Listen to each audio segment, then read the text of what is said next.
kok ora nesu iki. Kepiye aku Durna wis dadi, Reng, ayo Reng. Digawe muntap, Reng. Carane, rene tak jak dialog. Oh iya. Iki sing arep nglamar Prantawati iki wong loro, sapa wae? Durna karo Prabu Baladewa. Lho, Durna karo Prabu Baladewa. Durna wis tak tantang.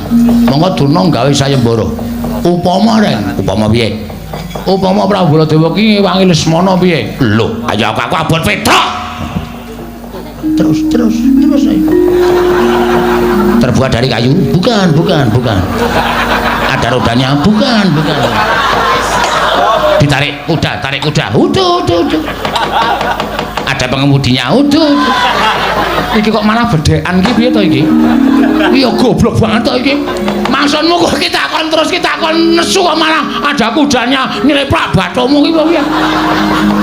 Ayo radong kok ya. Ora ngerti kok ya. Sing arep nglamar ki wong loro. Siji Durna, loro Prabu Baladewa. Reng, apa? Aku wis musuh Durna nek Prabu Baladewa melu nesu piye? Wah, Ratu Mandura ki wedine mung karo aku le. Ratu Mandura ki ora wedi karo sapa-sapa ni wedine karo aku. Nek kowe musuh Begawan Durna, musuh para Sata Kurawa ora sadi. Nek kono Nata Mandura Prabu Baladewa melu aku tandinge iblis lanat cangkepe sapa kowe muni kaya ngono. Sapa sing arep nantang Baladewa sapa? Sapa sing arep nantang Baladewa sapa? Diar kowe. Semengane gawe masalah ora. Ayo, Reng. Kowe wis tak gaweke dalan, kowe wis sumbar ayo. Ki nek nganti kowe engko ora ono sing wani nandingi Petruk ora kelakon rabi, nek Petruk ora kelakon rabi, Petruk mati piye? Mati mbok men. Oh, tak kandhake Petruk kowe yakin kowe? Gong ora tumbak cucukan. Aku karo Petruk ki sayang kok ya. Ha wis ki muni. Kono kawan. Dalem. Sing arep nantang Baladewa mau sapa? Sing arep musuh Baladewa mau sapa?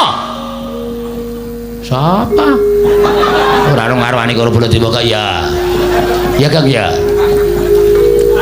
Kita aku mumpung megar iki kampleng iye. Ora nangis wae. Canggeran dedet kok meng nangis.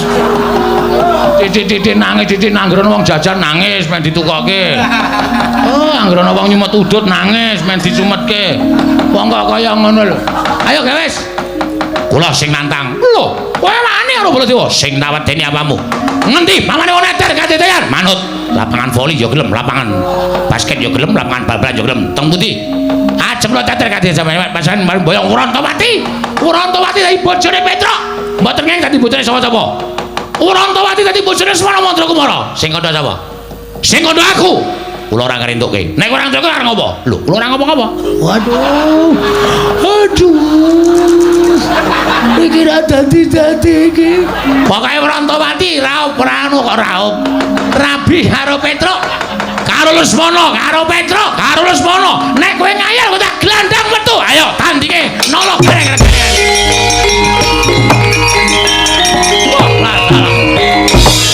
Koko Prabu. Dereng ngantos purna anggen kula nampi pangandhanipun Bapa Penemban Durna. Menika mboten san pangling ingkang sowan Panakawan Pandhawa. Lho la iya la kok malah Bagong karo Garing ting gruduk sowan ning Ndarawati iki wigati napa? Mestine sowan ana negara Ngamarta. Wong nyatane dheweke kuwi abdining para Pandhawa. Lah kok malah padha ting gruduk sowan ning Praja Ndarawati. Nanging Kresna nadan dikaya ngapa Siadi tau tate nampa pangudanging Panakawan. Ora kita mung sedhela, iki uga abdi Ndarawati. Mbok menawa ana panyuwun saka Bagong lan Garing. Tumuli timbal napa wigatine? Koko Prabu kasinggihan mekaten kasekecakna ingkang langkung prayogi. Ya Kresna. Pun Kakang bakal midhangetake ngeten lho. Apa wigatine para Panakawan sowan Praja Ndarawati? Panakawan Bagong sawise satata padha kanthi harja sak praptamu Panakawan Bagong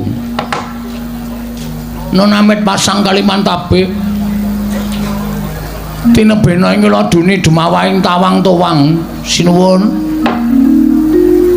kemarang kula ngaturaken sembah Sumangkeming pangabekti kula kunjuk sandha pepodo paduka Gusti kula ingkang sinuwun Sang Prabu Sri Bathara Kresna. Iya Bagong tak tampa. Ora liwat pangestuku tampanana. Kula pundi nggo jimat paripen dayanana ing kasantosan. Prayogakna nggonmu lungguh. Nun inggih sanget anggen kawula ndadosaken jimat. Kok ora garing ingkang eneng ngarep. Antaraning kowe karo garing kuwi tuwa garing mestine ingkang munjuk atur luwih becik lamun ingkang sepuh. Garing niku nembe kening penyakit gejala bisu. Lho, garing kuwi nggih nek omong klerak-kleru, nek omong kecethat-kecethet mangke ndak malah ngleling semi. Niki sedalam rangka terapi supaya mari cangkeme. Mbok sik apik to, Gong. Urung-urung ae. Kowe kok sak tembung-tembung kok nglarake ati. Lah gene iso guneman apik. Nggih, niki nek apik guneman mung pisan pindho, mengke nek kesuwen gagap. Lah cilaka nek nganti gagap, wah ngisen-isen ke mula kula mawon sing matur. Iya wis ora dadi ngopo. Kowe karo Gareng padha wae. Sami mawon. Sami-sami abdi negara Ngamarta lan abdi panjenengan. Sinuwun Prabu Sri Bathara Kresna. Iya Bagong. Nun nggih. Sapa iki? Kok kaya wong kepenyak cengele. Bagong kowe padha raja sapraptamu Bagong. Woi, Penemban Durna. Oh iya. Loh, sampean salah alamat. Loh, salah alamat piye? Kudune nek Durna metu niku jejere Ngastina. Niki Ndarawati kok sampean melu teng mriki. Oh, aja kleru penampa Bagong. Aku sowan nang Praja Ndarawati ana wigati bakal tak aturake marang anak Prabu Sri Bathara Kresna. Oh, mekaten. Iya. Slamet tekamu, wilujeng lering Sambikala. Bekti kula kunjuk Penemban. Oh iya tak tampa pangestuku tampanana. Kula pundi nggo jimat paripen dayanana ing kasantosan. Gareng kowe padha raja sak praptamu, pangestunipun Penemban Durna wilujeng niring Sambikala. Ngandel ora. Kesuwen mesti gagap. Oh tak tampa lek pangestuku tampanana. Kula pundi nggo jimat paripe. Dayanana. Raos sing batos kuku kula Penemban. Wah, isin tenan aku. Sesuk nek aku lunga rasa melu reng. Lah melu ya ora apa-apa.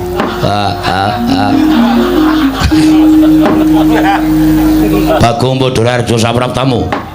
Maestrenipun sinuwun Prabu Mandura wilujeng bekti kula konjo sinuwun. Yo tak tampa pangestuku tampanana. Kula pundi nggo jimat paripen dayanana ing kasantosan. Gareng Padharjo sapraptamu, pangestunipun Sinuwun Prabu Mandura wilujeng niring Sambikala kepareng kula ngaturaken semut cengelmu kuwi. Sembah pangabekti kula kunjuk. Ya tak tampa. Ya ditambake Gareng. Nggih. Kuwi Panakawan wigati. Nek wanci gegojekan, mengko nek kowe kaya ngono kuwi omongane ndak ora cetha ditampa dening para pamirsa. Nggih ngestaken dawuh. Ampun kuatis mengki kula bakal panu cengelmu kados tamba. Bagong Padharjo sapraptamu. Panjenenganipun Ndara Senjaki wilujeng bekti kula kunjuk. Yo, prayogakna Bagong. Nun nggih. Gareng Padharjo wilujeng Ndara Senjaki. Sik, sareh sik, dileti rada ado bekti kula kunjuk. Nah, ngono. Aja langsungan ndak gagap. Iya Gareng prayogakna. Nun inggih sendika.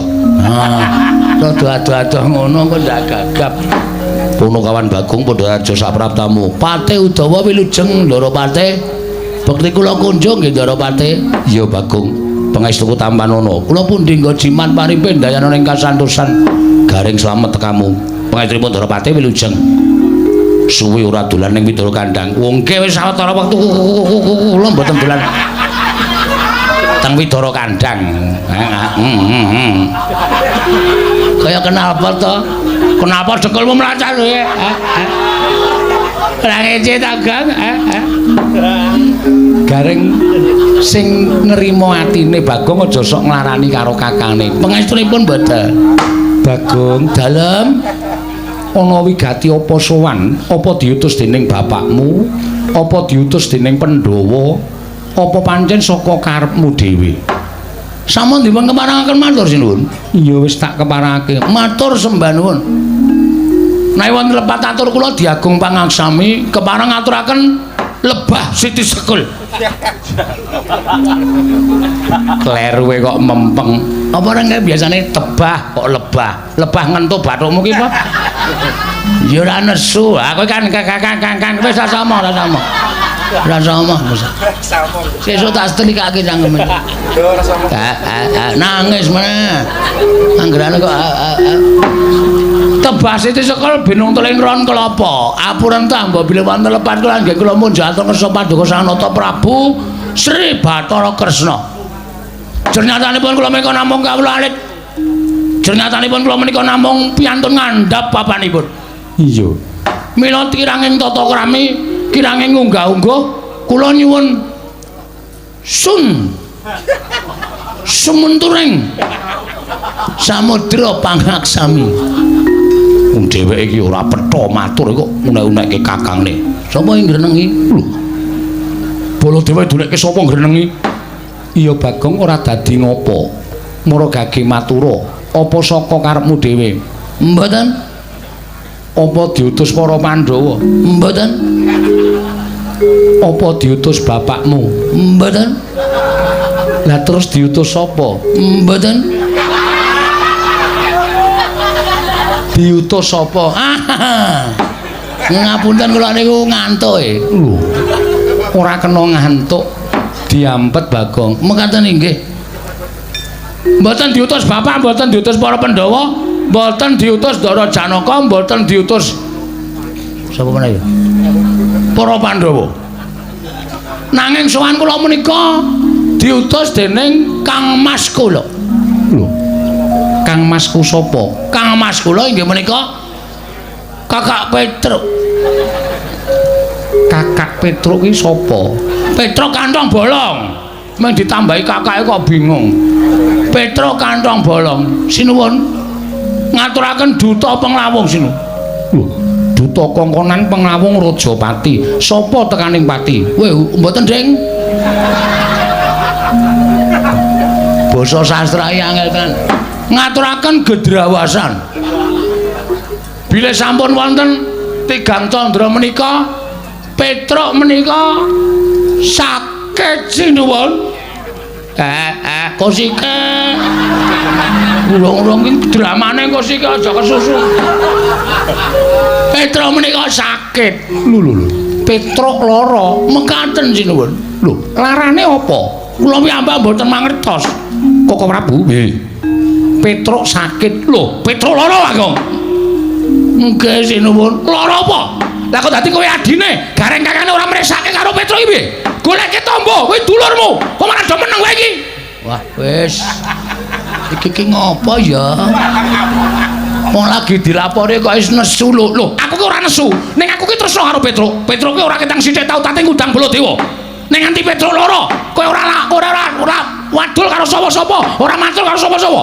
Kudune kowe matur karo para Pandhawa. Ora kok matur ning Dwarawati. Sik ta, niki mboten perkara kula niku njaluk sumbangan nggo nambahke Petruk mboten. Ning niki niku wonten perkara sing ajeng kula aturke sinuwun Prabu Sri Bathara Kresna. Sampeyan kendel sik. Meneng sik iso ora? Hah? Urung guys gawe tratapan. Kene iki lesuman wis diati-ati. Kene mung omong Petruk lara kok wajane temposine balik koyo. Sabar. Hah? Wong urip nang alam donya iki kudu sabar. Sabar ki ana watese. Ning tetep kudu sabar. Hah? Alon-alon kula tak matur. Yo, tak rungokke. Nggih. Petruk lara apa, Bagong? Kula mboten ngertos. Dokter niku mboten menemukan penyakitnya. Lho. Dokter ora nemokke penyakite. Mboten. Zaman semanten pun nonton dokter nggih wis ana wis. Ora apa-apa nggih.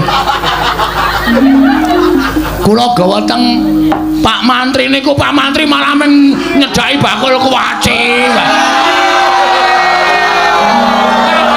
Jan wis ora tata. Wong di teri wong lara kok blas ora dipriksa. Malah dhek ngombe obat sedina ping 3 jan wis.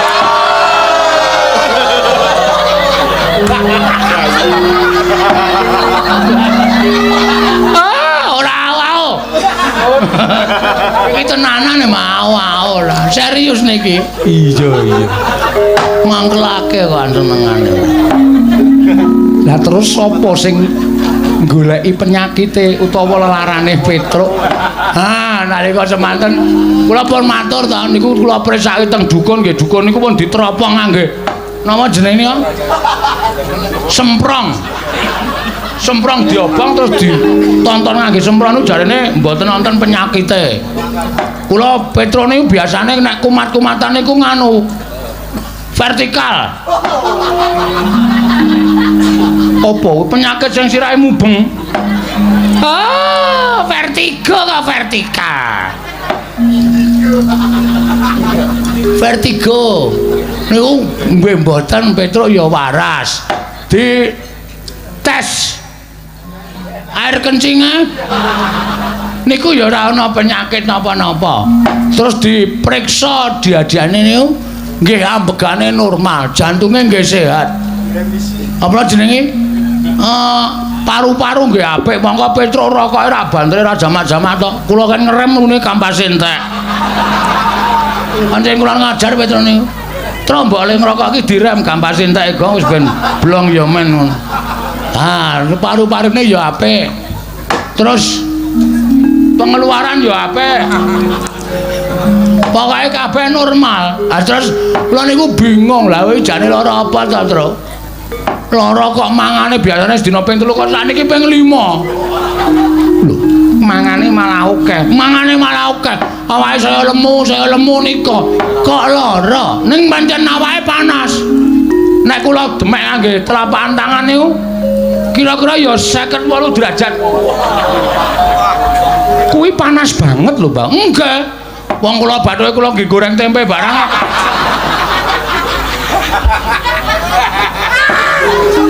Ngono to enggak. Panas tenan. Bathuke kula demek niku panas terus kula kailengok klenthek terus kula dalahi tempe pletik-pletik lho to. Bathukmu iso kaya wajan. Iya. Ngoten niku. Sawijining dina Petruk nika gelem omong. Lho, Petruk gelem omong nggih. Truk, mbok omong ngono kuwi, Truk. Gong, Reng. Aku arep omong karo kowe. Aku jane ora lara. Ning awakku lemes kaya ora duwe kekuatan. Mergo aku ki mung kepengin nagih janji. Sapa sing janji karo kowe, Truk? Omong. Nek pancen ana menungsa sing wis tau tate janji karo kowe ora ditepati, kowe kandha tak paranane, tak dodoke korine, tak kinange gambir karo suruhe. Kuwi tembunge wong lamar. Oh, iya. Tak dodoke korine lah sikate wonge. Lah. Ben bulanang mbok wedok asikat. Aja nekat. Ayo ta Reng. Mata. Jebula Petruk niku bloko. Jebule kok jebula. Ya men to kowe ta. Wong tembung jebule karo jebula iki padha wae kok men kanthi daerahe kok.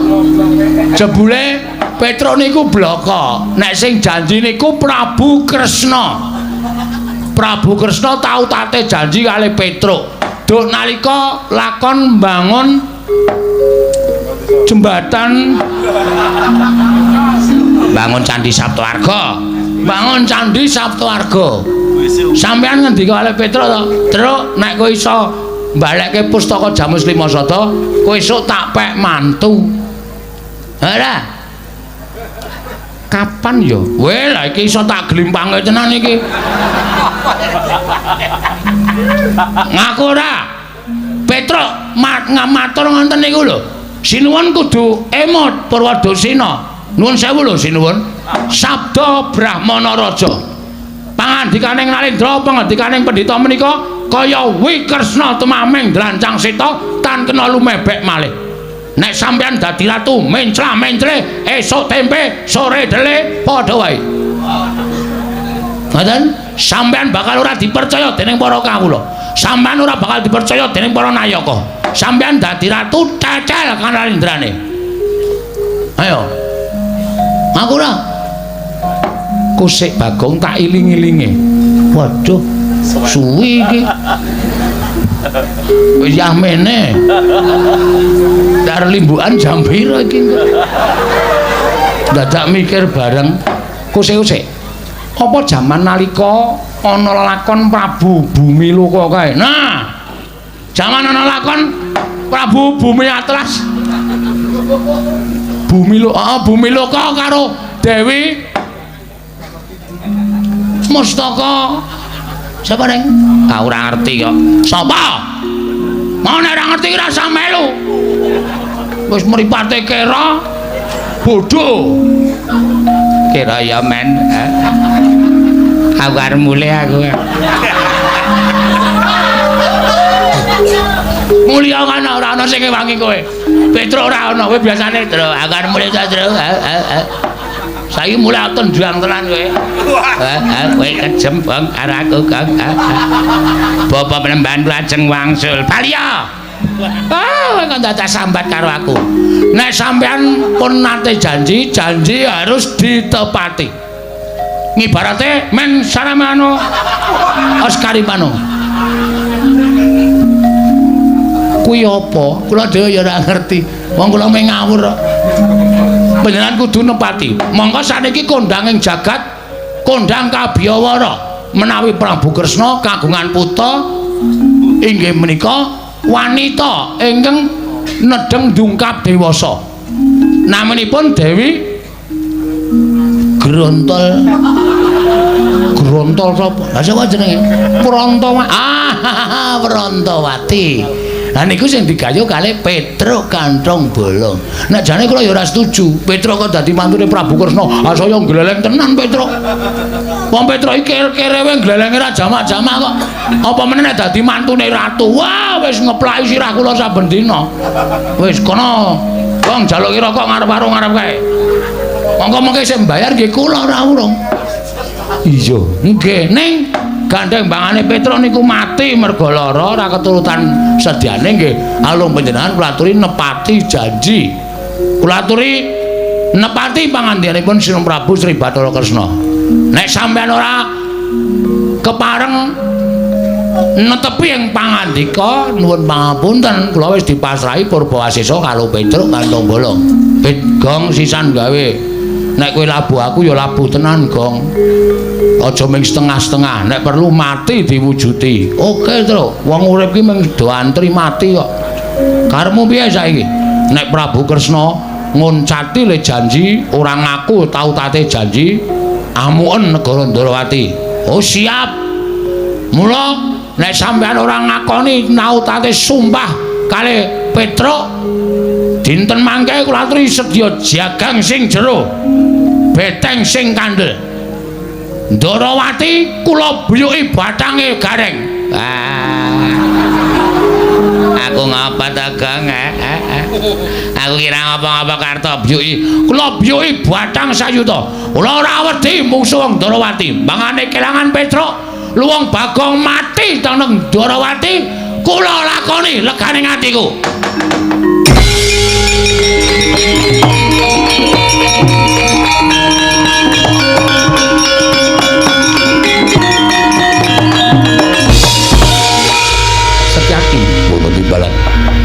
Kowe arep ngopo? Kula sajaipun kok panas krungu suarane Bagong. Dadi kepeti. Santai wae, ora usah dadak kemrungsung. Kowe mau guneman piye? Guneman nek Rantawati ora diwenehke Petruk, tak aturi jaga jagang sing jero, beteng sing kandel. Tegese kowe nantang karo wong Ndarawati. Ora, aku mareng ngejak sekak wong Ndarawati. Jagang sing jero, beteng sing kandel, piyone ana, mentrine ana. Kan kuwi iki main sekak. Kapok ora kowe. Kowe kok senengane percaya banget karo Bagong. Wong Bagong ki nek omong ora iso dipercaya kok. Terus sampean kok malang kerik napa? Niatku arep ngelabrak karo kowe. Lho, sampean nantang kali kula to? Lho, malah getak karo aku. Lah kula niki wong ora golek masalah kok mang tandang ki sermu piye? Semangkean kowe. Dumesekno pati. Apa dianggep Bagong wedi karo kowe? Wani karo aku. Sing ngono wani sapa? Sabar sareh lenggah sing prayogi mriki lenggah mriki ngapurancang ning ngarepe ratu kok malang kerik sak penake dhewe. Kagungan rokok mboten? Ora, go tak caosi. Niki ngeming rokok dum-duman. Kapok ora wis saiki kalah karo Bagong. Niki niku sing nesu dudu sampean kudune. Nek sing nesu sampean nek beda lakone. Sing nesu sapa? Ha sampean niku ora tau maca naskah. Niki sing nemu nesu dudu sampean. Sing nesu mengke ana wong sing nesu. Bagong. Nun. Yen aku arep maringake kelawan kowe, iki ana sing nglamar Wrantawati. Nah iki masalahe nang kene iki lagi terurai semuanya. Sinten sing nglamar Wrantawati? Durna Bagong. Ngajeng diwenehke arep diwenehke Lesmana Mandrakumara. Lesmana iki wong kentir. Lesmana iki wong peka karo dirabekke iki sing do nglamar ki do nganggo utek apa ora? Ah, iki lagi asli.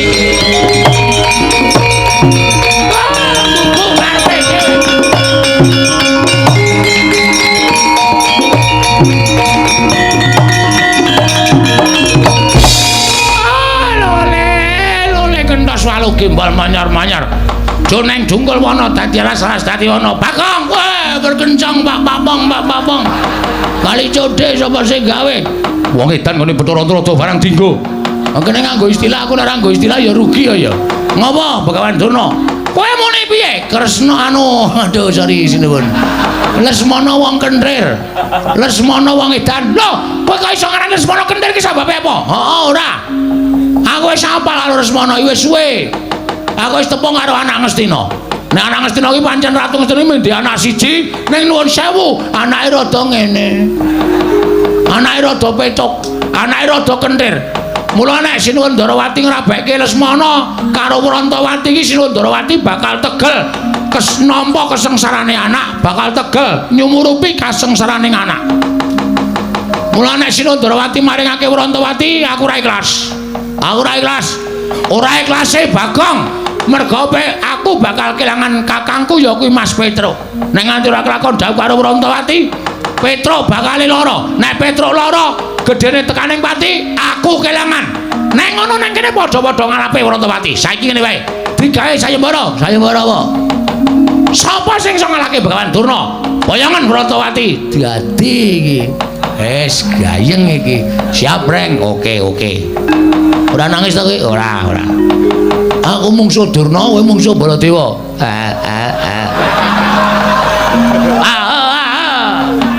Grisani wong wareg. Anggere weruh ngono terus ngrus wetengku ora. Ngono wae Reng, siap. Ora usah nangis. Niki sayembara sampean.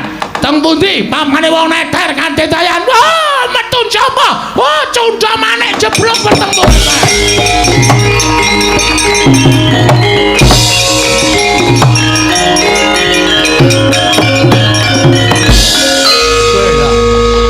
Iki kok ora nesu iki. Kepiye aku Durna wis dadi, Reng, ayo Reng. Digawe muntap, Reng. Carane, Rene, tak jak dialog. Oh iya. Iki sing arep nglamar Wrantawati iki wong loro, sapa wae? Durna karo Prabu Baladewa. Lho, Durna karo Prabu Baladewa. Durna wis tak tantang. Monggo Durna gawe sayembara. Upama Reng, upama piye?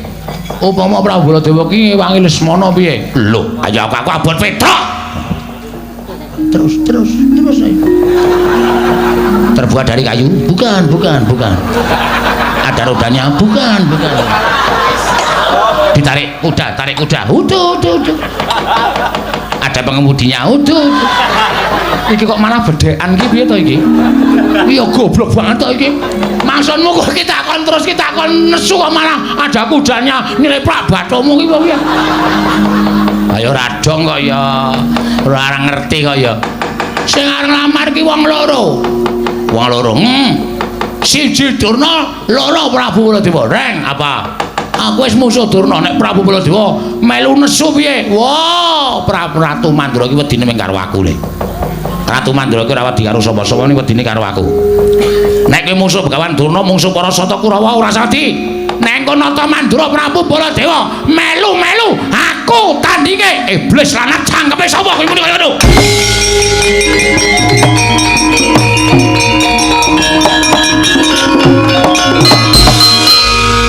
Sapa sing arep nantang Baladewa sapa? Sapa sing arep nantang Baladewa sapa? Diar kowe. Semengane gawe masalah ora. Ayo, Reng. Kowe wis tak gaweke dalan, kowe wis sumbar ayo. Ki nek nganti kowe engko ora ono sing wani nandingi Petro ora kelakon rabi, nek Petro ora kelakon rabi, Petro mati piye? Mati mbok men. Oh, tak kandhake Petro kowe yakin kowe? Gong ora tumbak cucuan. Aku karo Petro ki sayang kok ya. Ha wis ki muni. Kono kawan. Dalem. Sing arep nantang Baladewa sapa? Sing arep musuh Baladewa mau sapa? Sapa? Ora ono ngarwani karo Baladewa kaya. Ya Kang ya. Kita aku mumpung megar iki kampleng iye. Ora nangis mah. Canggeran dedet kok meng nangis. Titik-titik nangis, titik nanggrono wong jajan nangis men ditukoke. Oh, anggrono wong nyumet udut nangis men dicumetke. Wong kok kaya ngono lho. Ayo guys. Kula sing nantang. Lho, kowe wani karo Baladewa sing tawedeni apamu? Ngendi? Pamane wong neter katetean. Manut. Lapangan voli ya gelem, lapangan basket ya gelem, lapangan bal-balan ya gelem. Teng pundi? Ajeng lo teter katetean sampeyan pasan boyong Urantawati. Urantawati dadi bojone Petro. Mboten ngene dadi bojone sapa-sapa. Urantawati dadi bojone Semana Mandra Kumara. Sing kandha sapa? Sing kandha aku. Kula ora ngrentukke. Nek ora ngrentukke arep ngopo? Lho, kula ora ngomong apa? Waduh. Iki ra dadi iki. Waduh, aku kok ya melu bunek to, Bagong. Kok sampean mboten sak mikir. Iki tak pikire mawon. Kula sing metong perkara niki. Wani ngono metu njaba. Ah, metu njaba. Lho, ngopo ning njaba? Aduh, piye kuwi? Piye? Ora dadi meneh to. Ngono ya ora paham kok kuwi. Tak jak metu njaba ora gelem, nek metu jero nek ayo ta. Nek nganti ana apa-apa sapa sing tanggung jawab? Oh ya iye. Kowe ya klembak-klembike kok. Ah, padake ora. Pokoke Urantawati raup anu kok raup.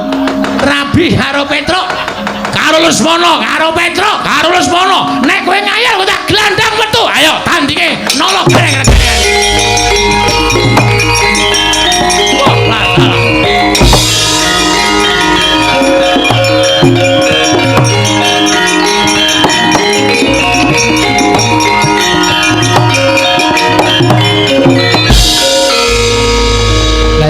Wong nantang kok ora dirampungi wis padha mlayu metu kok malah do tetenguk. Ya alon-alon metu kok dipeksa. Ya Reng, ayo. Aku ya alon-alon. Wis ben. Aku metu karemu ora karemu. Manut karo kahanan pokoke. Wis kono padha budalana ningke ngestaken dawuh. Ning aja gawe kapitunaning para kawula ya Bagong ngestaken dawuh nala garing sepuluh aja gawe kapitunaning para kawula ngestaken dawuh Bagong nun nek Durna sing maju kowe ora usah melu-melu jotosane. Oh siap. Wah nduk jago siji meneh Reng. Setyaki wonten dawuh kowe iki ngopo? Kowe iki ra entuk melu-melu kowe iki rombongane sapa? Piye rombongan Jawi. Lah kok melu jotosi karo Durna ki sirmu piye? Sengit. Ora seneng. Engko nek nganti Kurawa ngerti, Kurawa mbelani Durna, kula ora wedi kurubut Kurawa. Yen kok Prabu Baladewa prisa, kowe didukani kok Prabu Baladewa. Nek pancen kudu ngono, kula ora wedi karo kok Prabu Baladewa. Pancen iki ngayal kok. Sakarmu arep wangi Bagong sakarmu ora sakarmu. Ngiwangi no. Wah. Neng apa? ngaso iki awake dhewe. Ming paitan swara iki. Ha iya. Sing kemandang Ndara Sencaki. Lho. Ayo ora iso. Aku kehilangan nama.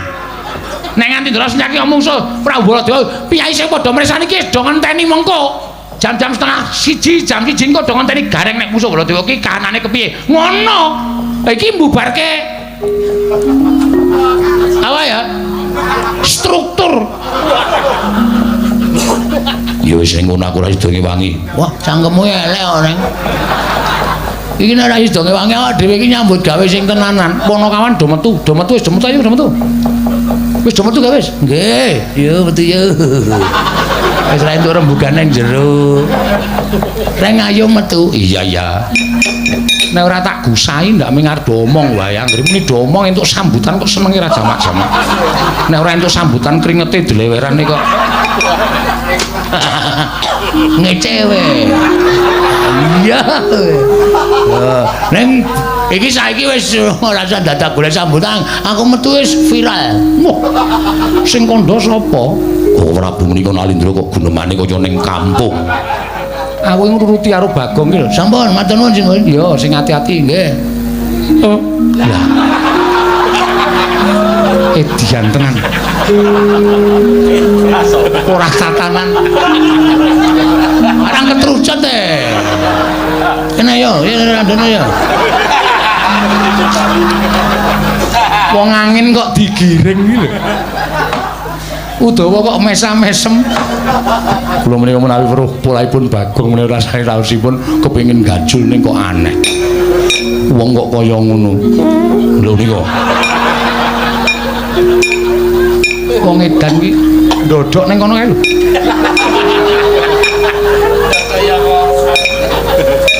Setyaki wonten timbalan. Budana kang padha seba ingsun kundur ngedaton nggih ngestaken dawuh. Sayektine ingsun lagi bingung perkawis. Udawa tulung kae tendangan kon lunga kae.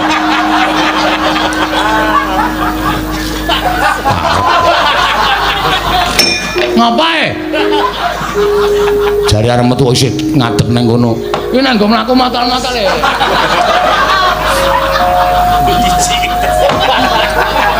Budana kang padha sepa nggih ngestaken dawuh wonten ana paduka kala wau paring dawuh dene paduka sajaipun nendheng Sunggawa pusaka Ndarawati oncat pusaka Ndarawati oncat iya senjata cakra ilang saka padokaning pusaka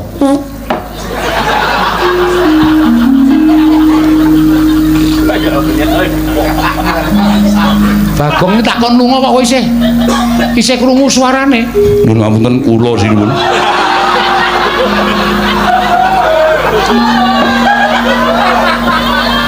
Udawa. Inggih.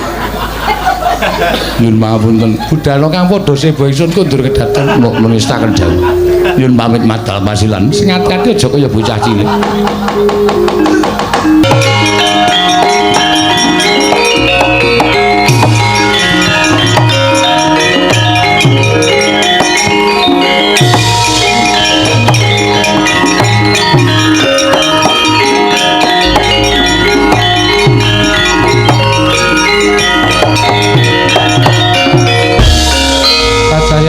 Lamun kawekasan jika wisanggeni maya Wisnu Pratenta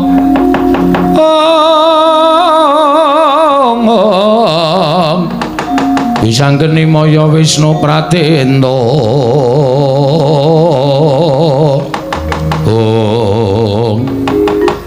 kriwikan dadi grojogan geguyon dadi tangisan le iki mesti bakal dadi perang gedhe merga kowe nantang Begawan Durna aku nantang karo Sinuwun Prabu Mandura wis ora usah kuwatir mbangane awak dhewe kelangan Petruk ha iya awak dhewe luwung baya mbudidaya piye carane supaya iso mboyong Dewi Werantawati ha wis bener ning Kurawa wis mlaku baris rantak-rantak kok sike iso uga Kurawa kae ngarep upacara ora baris kok ngarep upacara iki dinane ora Senin kok upacara sesuk-esuk ki Senin nah iya Tak pethuke ya, Reng. Hati-hati ya nganu wer. Ora kira. Kowe ngono aku duwer kok. Ya wis ngati-ati ya, Gong. Pangestumu tak jaluk. Kowe wong tuwa ngasuh wae rasa melu-melu ya.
Tututan lamun mangsa prawira digdaya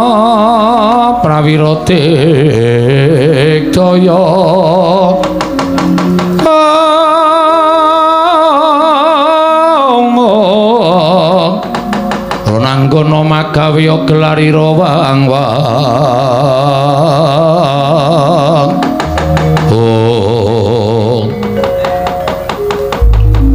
Ndara Kartomarma, iya Bagong. Aku sing goleki karo kowe. Nek pun ketemu, manut tak bondo, tak krincung sikilmu. Didhawuhi dening Bapa Penemban Duna kinen ngundurake kowe aja nganti pisan-pisan mboyong lawan Dewi Wrantawati.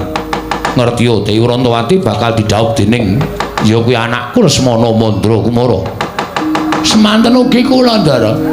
Nek nganti kula wangsul gagal mboyong Dewi Wrantawati kula kelangan Petruk mula mbangane Petruk mati mongko Petruk menika role Panakawat Petruk niku anake bapak nek Petruk mati bapak sedih nek bapak kula sedih wong sedih niku mesti kencokan penyakit nek bapak kula sedih kencokan penyakit bapak kula lara nek bapak wong lara niku kembange mati Petruk mati, bapak sedih, lara mati. Wah, ya iso tumpes kelor.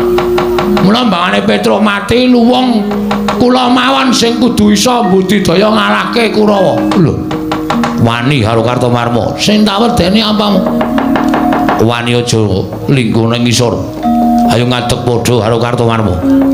Nandhake yen pancen kowe sewani karo Kartomarma. Kula teng ngisor mawon.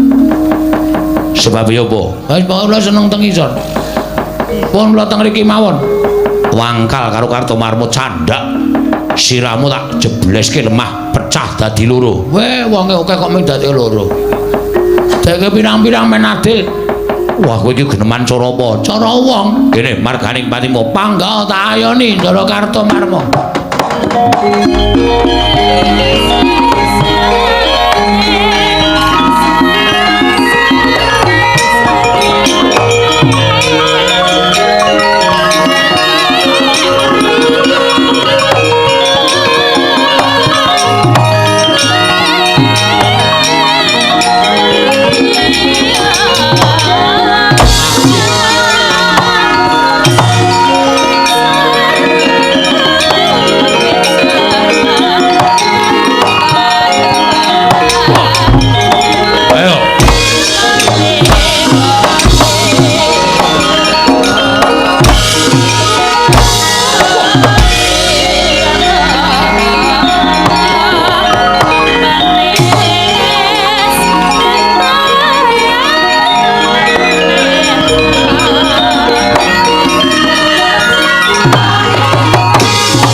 aja ngawur. Lah ngawur piye wong kadane suasanane kudu suwuk apa dadak ngenteni. Nane rebo docong lu mayu mungkur. Bagong kowe tak tulungi. Nggih, matur sembah nuwun nggih, Den. Bodho-bodho. Kok sampean peduli kali kula? Sing sae niku sampean peduli kali bencana mboten kali kula. Bagong, non, aku ra mentolo yen to kowe diajar para sata Kurawa. Iki mau kowe dikapake karo Kartomarma. Rek kae nggih kaya arwani ning jebana pancen kula niku wong kalahan.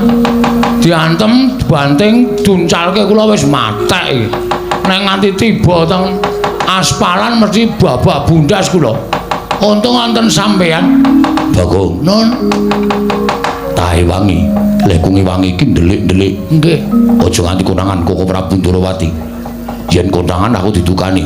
Pun mangkene wonten dukane Sinuwun Ndrawati aku sing tanggung jawab. Kowe wani karo Sinuwun Ndrawati. Mboten perkara wani, mengke kula sing ngomongan.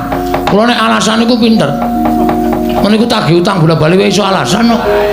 Pamane ming matur Sinuwun Prabu Sri Bathara Kresna. Yen ngono-ngono aku didukani kowe sing alasan. Siap.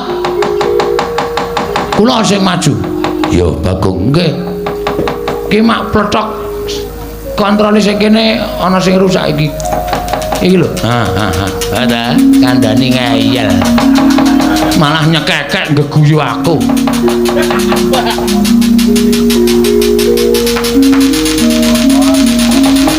Yo.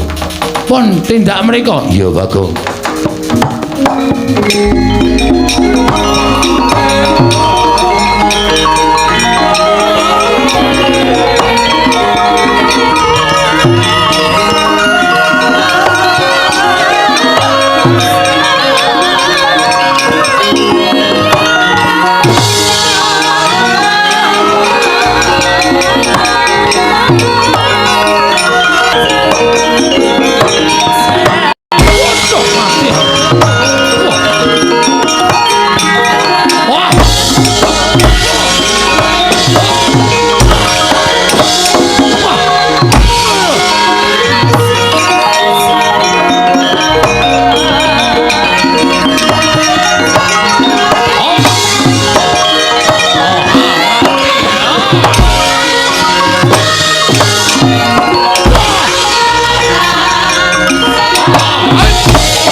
musuh Bagong kok kalah. Kowe iki derajate kadang nata lah kok dadi musuh Bagong kalah ki piye? Mboten Bagong yang majeng. Lho sapa? Setyaki. Setyaki? Iya, kasinggihan. Setyaki ngamuk punggung. Sajaipun Setyaki mboten mentala nyumurupi Bagong dipun kroyok dening para sata Kurawa. Dumunten piyambakipun tumandang karya Kurawa bubar mawut mboten kanten-kantenan. Lho lah kok dadi Setyaki melu-melu ngewang karo Bagong iki piye? Wong Darawati iki ngerti adil apa ora? Padha-padha mboyong Dewi Wrantawati aku Setyaki ngewang karo si Bagong iki karepe kepiye? Kula semanggaken Bawa Penemban. Kula semanggaken. Nyatanipun Setyaki ingkang ngamuk. Surtayu? Inggih. Kaya diamuk Setyaki. Sami mawon kaliyan pun Kartowarma. Kula dipun amuk kaliyan pun Setyaki. Kula semanggaken.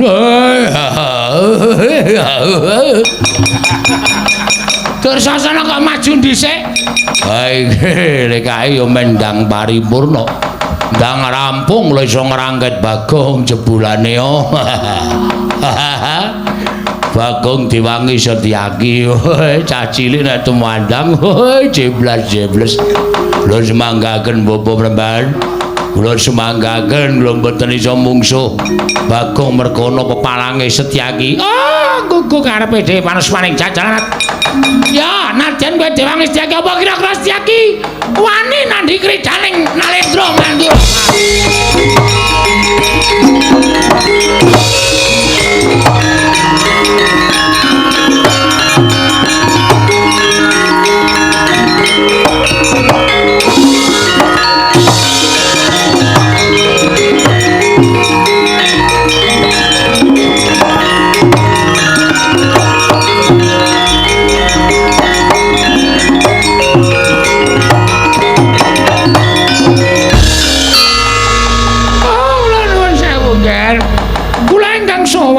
Prabu Bathara. Inggih. Sampeyan kok mundur niku pripun? Oh, inggih kula ingkang badhe muncatus patung anak Prabu Baladewa. Jebul pinanggipun tiyang Darawati menika mboten adil. Lho, mboten adil kados pundi? Nyatanipun Kurawa majeng badhe nyepeng dhateng pun Bagong. Bubar sanganing para sata Kurawa bubar mawut. Nungsung puyang lumbuk bentus. Mboten wonten kaliyan Bagong. Lho, ing atase Kurawa kok kalah karo Bagong ini wedine priye niki? Jalanane napa? Oh, kula nuwun pangapunten. Nuwun sewu, nggih, nuwun sewu. Ingkang perang menika sanes Bagong. Lho, sing perang dudu Bagong niku sapa sing perang? Ingkang perang menika Setyaki. Bagong dipun rencangi Setyaki. Lho. Kyai Prabu Darawati ora elek-elek karo Setyaki. Jenenge wong Darawati ora adil. Setyaki kaya Bagong yen ngono Baladewa ngewangi sata Kurawa.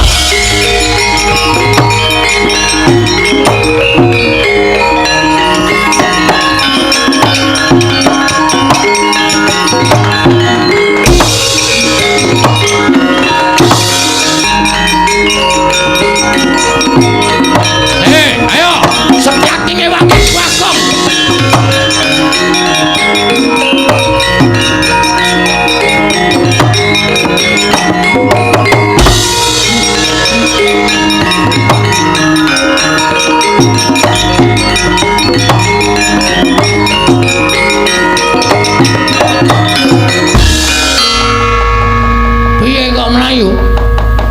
Non, aku lagi wangi cukup semene wae. Waduh, lagi golek tenaga kangelan sampean mboten ngewangi.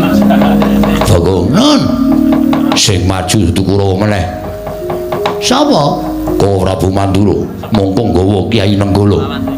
Sumbar-sumbar yen Setyaki ngewangi Bagong, Kowe Prabu Mandura ngewangi Kurawa. Saiki wis maju ning pabaratan nggawa Kyai Nenggala. Sampeyan wedi? Ora wedi, ning aku wedi ditukani Kowe Prabu Darawati. Aku engko sing ngomong. Tenang to. Iki ana MC-ne. Rasa kuwatir, aku engko sing ngomong Prabu Kresna. Nek Prabu Kresna pancen arep nyalahke karo sampeyan. Sampeyan bener. Sampeyan iku mbelani kalih kula. Kula wong ringkih, kula wong cilik, kula wong bodho, kula mung kawula. Nek kula ajeng dikeroyok Kurawa sampeyan duwe rasa mbelani niku tukul saka jiwa kasatriya sampeyan. Iya, nggih. Ora usah wedi. Mungsuh Nenggala wedi. Nenggala pusaka ampuh. Gunane apa Setyaki duwe gada wesi kuning? Jupuk. Tantang Baladewa Nenggala karo gada wesi kuning menang endi? Ngono. Engko meng ngono kok mundur. Wah, dipisi presane bayi akeh. Isin Setyaki Senopati Ndarawati kok wedi karo Nenggala. Gada wesi kuning diturun Nenggala kira-kira menang endi? Men disekseni piyayi akeh. Ngono Bagong ke? Ya.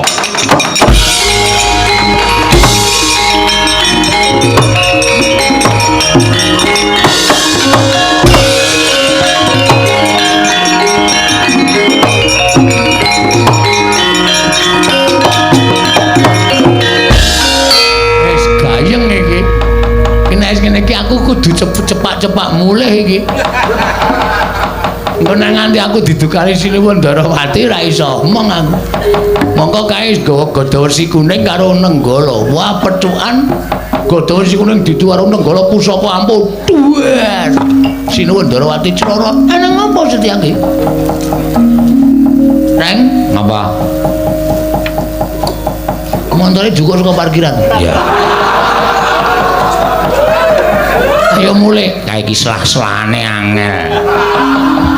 Mulai ya siap-siap mulai saiki le iso mangkat engko sore. Wah, kowe iki nggo kendaraan ya bosok.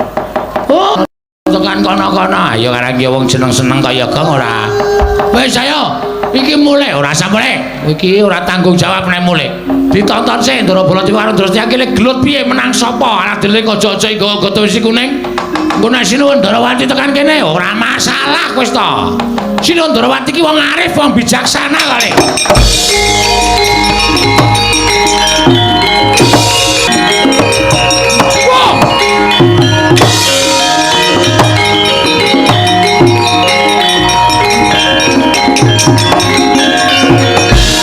Wah, edian pancen Setyaki wis diniyati tenan yen to belane karo si Bagong. Lho, ngliga pusaka Garba Ruji Kyai Gada Wesi Kuning. Dasar Purnyata. Koko Prabu pancen wis niat belani Kurawa gawa Kyai Nenggala. Mentala karo Bagong, mentala karo Setyaki. Wong Tegelan kudu dimungsi wong Tegelan. Lho, kowe wani karo Baladewa? Nuwun sewu, mboten ateges kula wantun. Nek Bagong tekaning pati saka Kyai Nenggala kula ora nrimake. Kok gawa wesi kuning? Yes, Ben, ayo jajal ditu. Wesi kuning karo Nenggala menang endi? Edian, ora edan iki tenanan. Lho. Kowe adal arep nyoba pusaka kadewatan Jaja Kyai Nenggala. Diban gada wesi kuning pecah. Wah, mati tenan aku. Tak tegeli kok ora Setyaki, Setyaki.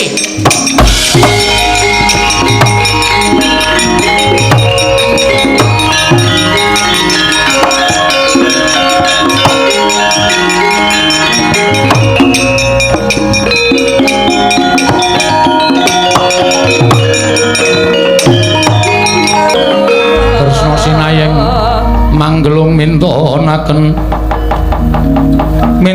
dewe kramanira kang kumitrane ngasta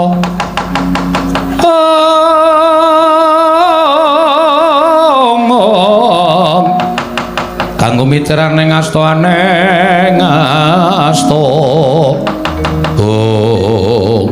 Setyaki boten timbalan sing ngakon sapa? Ning Paramatan Agung Negara Ndarawati mau kowe ra wis matur karo aku kok Prabu kula badhe ngrencangi Bagong aja. Iki dudu perkaramu, iki perkarane Bagong karo Kurawa. Lah kok kowe mbadal, kowe nrajang wewaring nata Ndarawati? Malah kowe ngliga Kyai Gada Wesi Kuning, meh wae didu karo Kyai Nenggala. Lah ya kuwi, kadang-kadangane ngeyel Setyaki. Iki perkarane Kurawa karo Bagong kok. Begawan Durna wadul karo aku yen Kurawa bubar ora karu-karuan mergo diajar diamuk karo Setyaki. Mula pun Kakang ora trima. Pun Kakang niga Kyai Nenggala niatku bakal ngagar-agari karo Bagong. Lah kok dipethoke Setyaki nggo Gada Wesi Kuning. Setyaki ana timbalan. Karemu piye to? Kula dipun kengken. Lho. Sing ngongkon sapa? Bagong. Bagong kongkonan kowe nyuwun tulung kalian kula supados kula munduraken Kurawa. Lah cah edan tenan kok. Bagong ngrene. Nggih. Bagong. Nun. Tanggung jawab. Karo sapa? Sinuwun Ndorowati. Beres ngakulono aku. Saiki kon mrono. Iki lagi perlu sik tak tanda tangan sik. Tanda tangan apa? Mbok iki sak ditanda tangani apa aku ya rendeng. Ayo mrono, bareng aku ora gelem tak ketak sirahmu. Wis santai-santai. Kalau dhisik. Ngrono. Nggih. Anggere ora rene aku ditukani kok ora Bu, wis tak ajar. Nggih. Endi? Mangger mbiyen. Edan timbali ratu kok semoyo. Bagong, non. Rene. Pripun? Kowe iki kok edan to? Lah sebabe Sing ngakon Setyaki ngajar Kurawa sapa? mboten wonten. Aja edan. Kowe iki ngapa ta kowe iki? Kusike santai wae. Iki kok tlonjonge tekan kono. Ora usah kuwatir. Kok muni mboten wonten? Awal kata-kata kudu ngono. Santai lho. Lah kok dadi Setyaki omong nek kowe sing ngakon. Ah, niki sejarahe ngeten kula critani. Ampun nesuri yen kula diajar Kartomarma. Iya. Candak Kartomarma duncalke le Kartomarma. Dislametke Ndara Setyaki. Ndara Setyaki nyelametke kula. Kula kontal kudune tiba teng aspal napa teng watu pecah sirah kula. Kali Ndara Setyaki disaut cek diduk alon-alon. Terus suwuk gamelane terus kula rangkulan karo Setyaki. Matur nuwun nggih, Den. Padha-padha ngoten. Kok sampean sayang kali kula? Aku ra ketang sithik tau tati tok udang tok omong kok, Gong. Berarti sampean tresno kali kula, tresno. Nek kula lara, aku melu lara. Nek kula mati, aku layat. Ngoten niku. Sing muni ngono niki Ndara Setyaki. Nek kula dijotosi wong sampean weruh niku kira-kira ati sampean pripun? Aku ra mentolo. Padahal kula dijotosi Kartomarma. Lenggah. Bagong tak aturi apa jenenge kuwi ngaso Kurawa tak ajare ngoten niku sejarahe. Lah tegese Setyaki Wonten dawuh. kowe ora dikon Bagong Kok mbok tanggung jawab. iki engko tekan kono santai wae to lagi tak rembug. Saniki kula tak takon karo sampean. Iya. Nek Setyaki duwe rasa welas kali kula kleru. Lho, ora wong Setyaki kuwi tau tate tok udang, tau tate tok mong ora ketemu sedilo. Nah, terus nek Ndara Setyaki niku ngeman kali nyawa kula kleru. Ora. Nah, terus nek Ndara Setyaki niku ngewangi kula mongko kula dijotosi wong. Ya kuwi Kartomarma. Napa Setyaki kleru? Ora. Lah ya wis. Ora kleru kabeh kok sampean niku. Kuwi lah dalah edan iki. Ora edan iki asli. Matur nuwun Bagong. Padha-padha. Santai mawon. Iya. Kok ora Bu? Nggih. Kula nuwun sewu, kula ingkang nyunaken pangapura. Lho linggo ngapur to. Iki minggat to. Oh ya omong kok ya. Nuwun mapunten menawi Setyaki nggadahi krekat lan karkat kados mekaten menika. Namunipun ra inggih memper to Prabu. Lho mesti Setyaki ngitung-ngitung. Kurawa tekan iki sing gawa aku ing ngembeta panci panjenengan.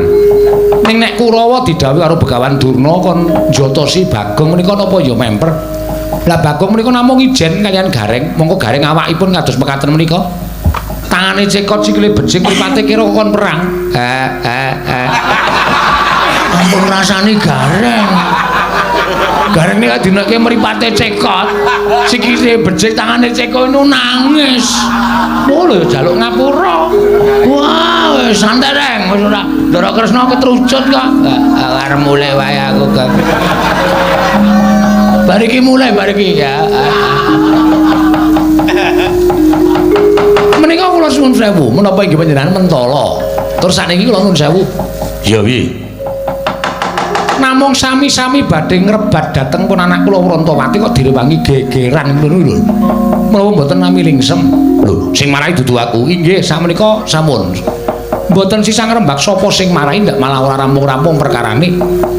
Mergi kula misah kalian panjenengan kalian Setyaki menika awit wonten atur ing badhe kula aturaken. Ana atur piye? Anak kula Wrantawati sareng kula dangu Wrantawati kowe dilamar iki karo si iki. Lah kowe milih endi wong ayu? Wrantawati matur kalian kula. Kok ora Bu? Kanjeng Rama, kula menika dipun wengku sinten-sinten kula sagah. Nanging kula ngertos Kanjeng Rama menika nembe sisah. amargi koncatan pusaka Ndrawati senjata cakra. Mila sawenika ngaten mawon, Kakang Prabu kondur wonten negaring Astina munjuk atur sanipun Nyai Prabu Duryudana.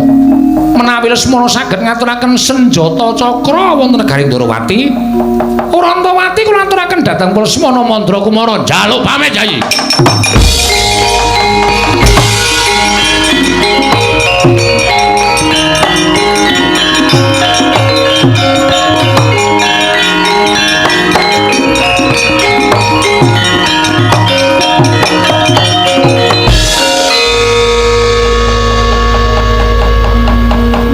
Semanten ugi kula nggih ngaten menika. Iya Bagong, aku ora bakal wola-wali. Urantawati matur kaliyan aku Kanjeng Rama yen to nyuwun pamit durung aja kesusuman kita kaya Prabu Baladewa. Wong kowe kok kaya Prabu Baladewa gareng kon mrene. Apa timbali Ndara Kresna. Nah, ngene komplit aku le dawuh ora kepenak to. Kok suwe men ra teka-teka. Sikile niku becik. Dadi nek mlaku niku suwe. Duh keseron aku mesti krungu kan. Anggere diecele cacat nangis keloro-loro.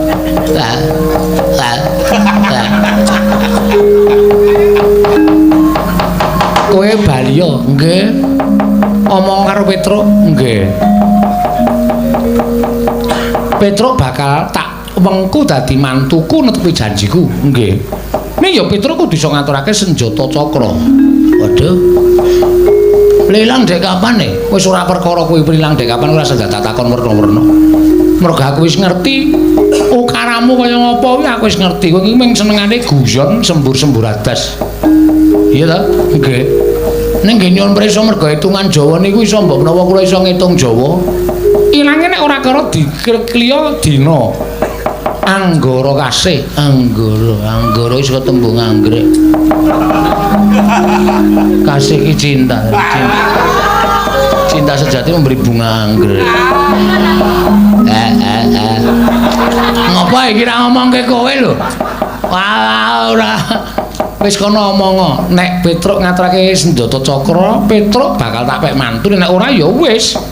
Ora bakal tak pek mantu kaya janjiku. Nggih, nyuwun pamit nggih sinuwun. Iya sing ati-ati. Kula tak wangsul, tak ketemu Ali Petruk, tak omong apa anane Ali Petruk. Iya sing ati-ati. Nggih, sembah nuwun. Kula nyuwun pamit sinuwun. Iya sing ati, mbok gareng iki digendong. Ampun dirasani to. Iya ya. Lali aku. Sampun kula tampun wangsul ketemu Ali Petruk tak ngomongke apa anane. Iya Bagong sing ati-ati aja kaya bocah cilik. Nun nggih, ngestakaken dawuh sinuwun.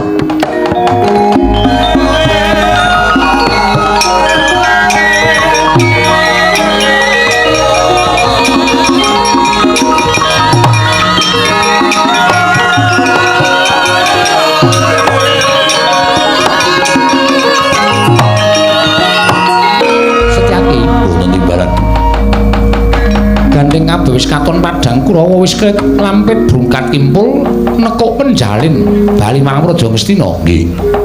Semono uga Gareng lan Bagong ingkang diutus kelawan Petruk. Nggih. Ning aja nganti kendho nggonmu ngrondani kana negara Ndrawati pagrana ingkang bibet. Aja nganti ana ingkang marajal saka sela-selaning Garu. Nggih, wis tak kendhau. Kon Kakang bakal nunggone Praja Ndrawati sapa ingkang bakal iso ngaturake kunduring senjata cakra ya Kyai Cakra Baskara. Bakal tak paringi triman ya kuwi Atmajaku Dewi Urantawati. Lho menestaken dawuh monggo Kakang Prabu lho dherekaken. Ayo sedherek Dimas kadhahipun Kakang Garborci.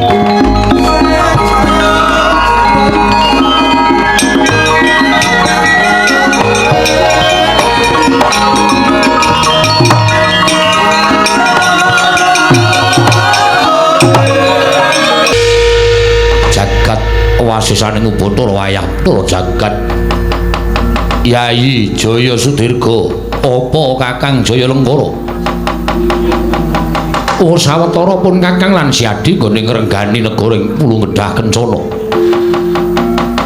nadyan ratu kembar nanging saka pangrasaku nggonku nggula wentah kelawan para kawula lan para nayaka Punggawa durung katon bener lan durung katon bener Mula ora aneh yen to negara ing Pulung Gedhah Kencana kuwi rinasa kadang kala tentrem nanging kadang kala ora tentrem, kadang kala katon rukun nanging kadang kala ora katon rukun.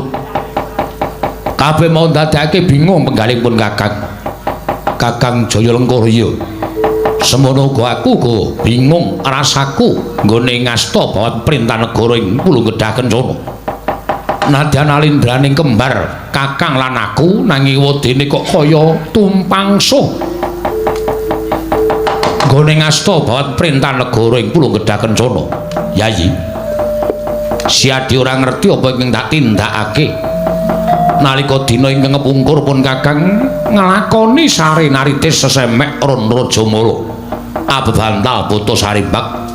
Pancen pun Kakang sengaja ora nganti lawan Siadi tak kanthi laku prihatin merga supaya meleng ciptaku, supaya manteng pangestiku. Jroning aku nglakoni prihatin mau jebul ana sedema ingkang paring wisik kelawan panjenenganipun Kakang. Iya, Kakang piye? Negara Pulung Gedhah Kencana kene bisa ayem, tentrem, kuncara hanjayeng bawana. Kondhang kaluking erat. Jagat persasat keberbeken marang ngumandangi negara ing Pulung Gedhah Kencana lamun negara iki kudu ditumbali. Kakang maring dawuh kudu ditumbali apa kudu nganggo tumbal satu wana. Sartane apa ingkang dikersani dening Kakang Jayalengkara dudu babakan kebo sapi lan satu wana dudu. Nanging manter sabdaning dewa ingkang dak tampa negara kudu ditumbali wujuding menungsa. Ya mung menungsa mau kudu mapan sarta golek ana ing tanah Jawa. Wonten sabdaning dewa ingkang dak tampa menungsa ing kudu dadi tumbal mau. Derajate dudu derajat Nalindra Satriya Brahmana dudu. Nanging derajating Panakawan utawa derajating aceplik wong loro saudon telu saurupan. Nadyan kuwi derajating wong loro saudon telu saurupan nanging pancen wis dadi keparenging dewa dadi tumbal lan dadi sarana tentreming negara ing Pulung Gedhah Kencana pun Kakang ora bakal wegah. Kanggo kamuktaning para kawula lan tentreming para kawula apa iki dadi dawuhing para dewa bakal sembadani. Wondene dawing dewa ingkang cetha tak tampa ingkang kudu tumbal derajating Panakawan mau ya kuwi wujuding Panakawan ingkang pawakane sarwa dawa. Kuwi lha dalah.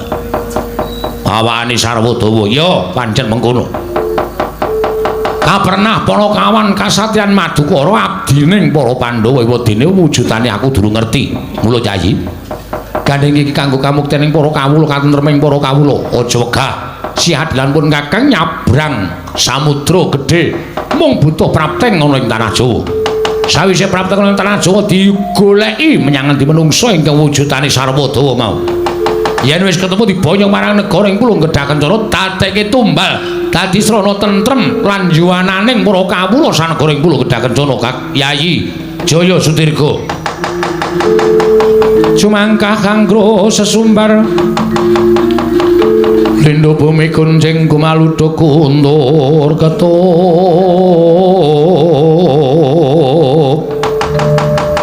lumembak penyu kang kumambang ing kuala dalah yen to pancen kaya mengkono dawing Kakang Jayalengkara aku ora bakal bisa selak amung mastuti dahar marang dawing kadangku tuwa. Yayi aja nganti para wadyabala mengko mundhak ngutawatiri lan gawe hojate kang padha weruh. Mula siadilan pun Kakang dhewe ing budal ana ing tanah Jawa. Yen pancen kersaning Kakang kaya mengkono aku mung kari manut pate wonten timbalan. Tunggunen negara ing Pulung Gedhah Kencana nestaken nanging lajeng kundur paduka sinuwun benjang Prabaja mbok arep-arep bali ning panjenengan ingsun. Yen wis rampung perkarane lan bisa entuk gawe panjenengan bakal kundur marang goreng Pulung Gedhah Kencana. Namung sembah kula ngliraken jengkar paduka Gusti kula kekalih. Mugi-mugi pikantuk damel saged ambuyung tumbal dados sarana tentreming para kawula sak Pulung Gedhah Kencana. Yayi Jaya Sudirgaya mangkat dina iki Kakang Jayalengkara ndaturi tindak dhisik aku tuwun tak tindake Kakang Jayalengkara. Yayi Jaya Sudirgaya.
Lindhu bumi kuncing kumaludho kuntur ketup lumembak penyu kang kumambang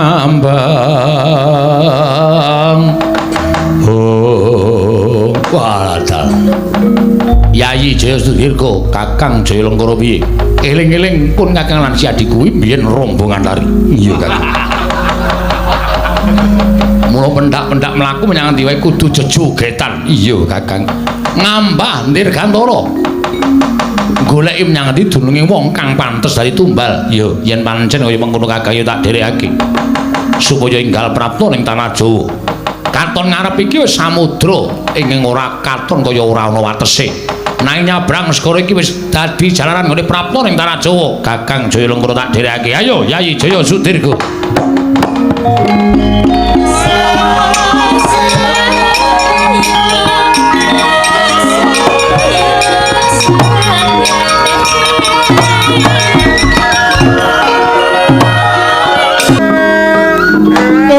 jarine tangga teparo sing nganti tekan talingane bapak Petruk lara lah kok iki wis waras bareng wong tuwa teka iso tenguk-tenguk kowe lara apa ngopo matur bapak nala gareng piye Petruk pun bloko kalih kula Pak bloko perkara apa jane piyambakipun menika mboten sakit ning pancen gugat istilahe gugat karo sapa kali Sinuwun Ndarawati lah sebabe Petruk tau tati dijanjeni nek iso ngasta kundur pustaka Jamus Lima Sada badhe dipun pek mantu lah Petruk niku krungu nek Sinuwun Ndarawati niku duwe putra Dewi Wrantawati sinambi neter ketrimaning urip Petruk kepengin nagih janji Sinuwun Ndarawati mbok ya wis Petruk kowe iki ming drajating wong cilik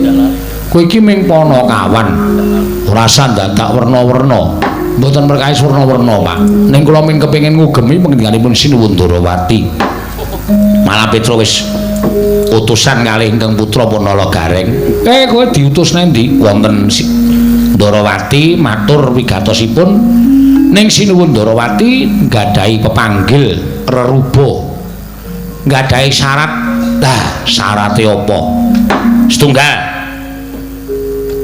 menawi masuk kantor mboten kenging mawi kaos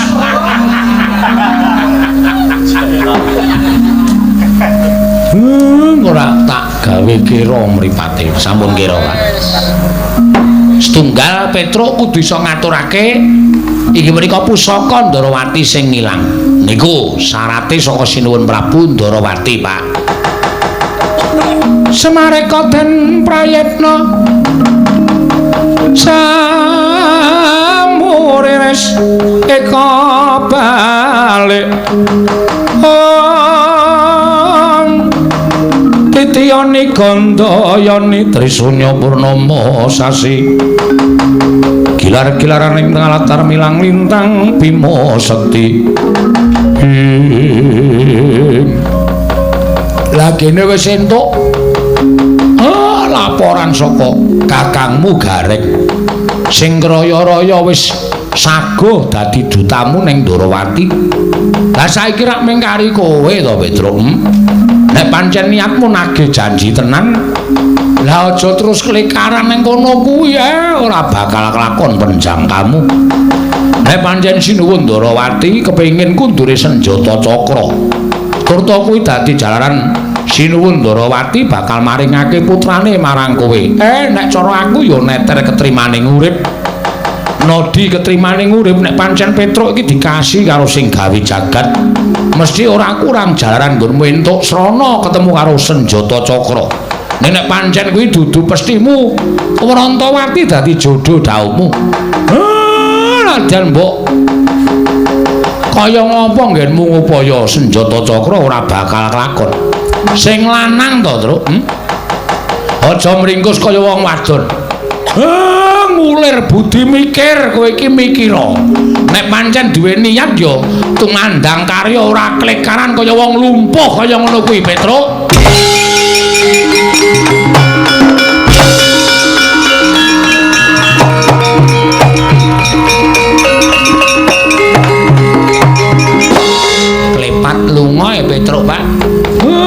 ben lunga ya ben.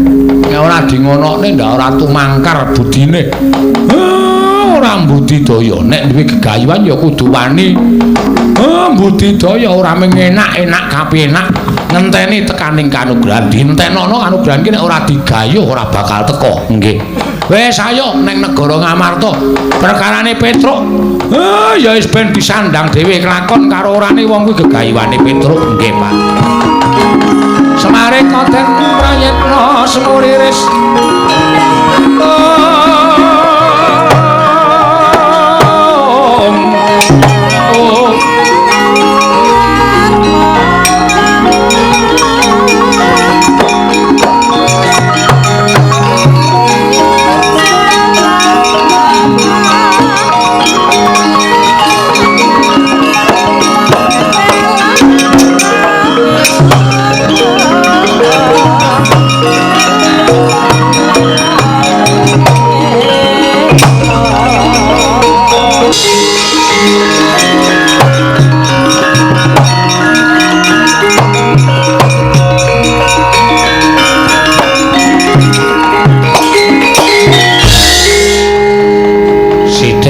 Bapakne kok nyocok ning ati kaya iso nggugah karo rasaku nggonku mbudidaya. Lah bener ngendikane bapak nek minta tinggal kelekaran etok-etok aku loro nganti anggere esuk aku nyumet anglo tak keke ngisor tempat tidur men awakku krasa panas menek demek aku dongkrani aku loro. Lah nek tak ngonone terus ora bakal lakon. Yo golekane ning yo nendi modal ora kowe. Coba moko senjata cakra iki pancen ilang tenan goleki pusaka iki nek ora pancen wong pinter pancen wong wasis ora glakon penjangkaku. Ngesti karo Purbaning Wang Mahanasa.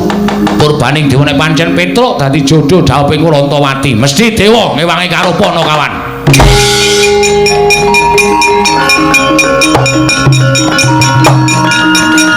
Warga Sangwaru Jaya Papa.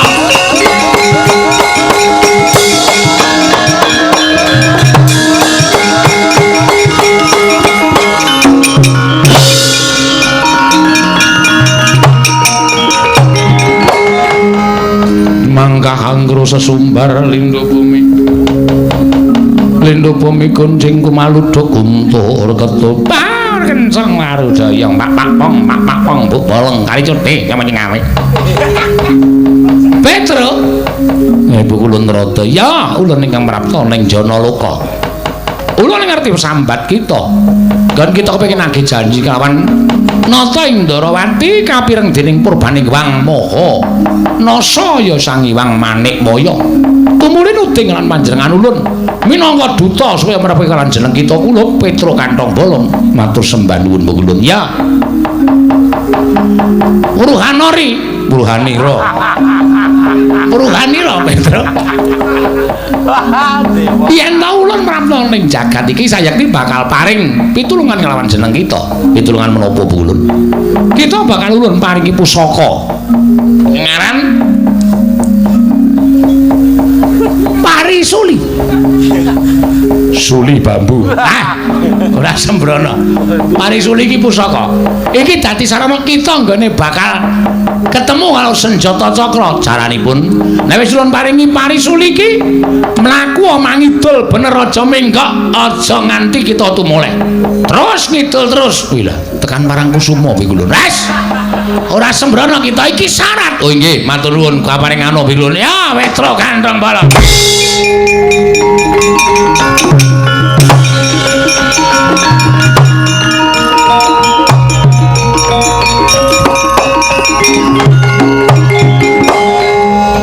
Nyuwun mangapunten. Parisuli napa bonsai? Iki parisuli dengkele atos lah. Kita ya aja ngawur iki parisuli. Nggih. Wis mengko yen bisa kita gunakake nggon kita bakal ketemu harus senjata cakra. Matur sembah nuwun kula. Ya. Lajeng kula nyuwun pamit. Sing ati-ati aja kaya bocah cilik ya Petruk. Nggih. Kula tak melampah ngidul menika mboten menggok. Aja menggok wis kita bakal ketemu srana. Nggon kita bakal kasembatan panggayu kita. Matur sembah nuwun. Sing ati-ati Petruk Kantong Bolong.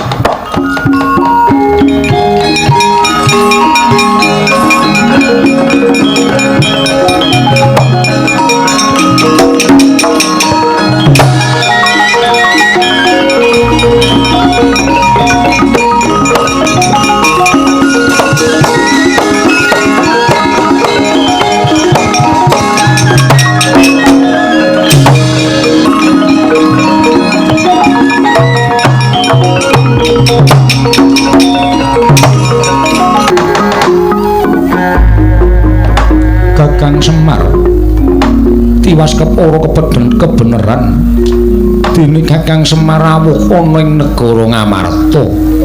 Kakang Purhanira yen to dina samengko Ngamarta nedheng koncatan Yoni.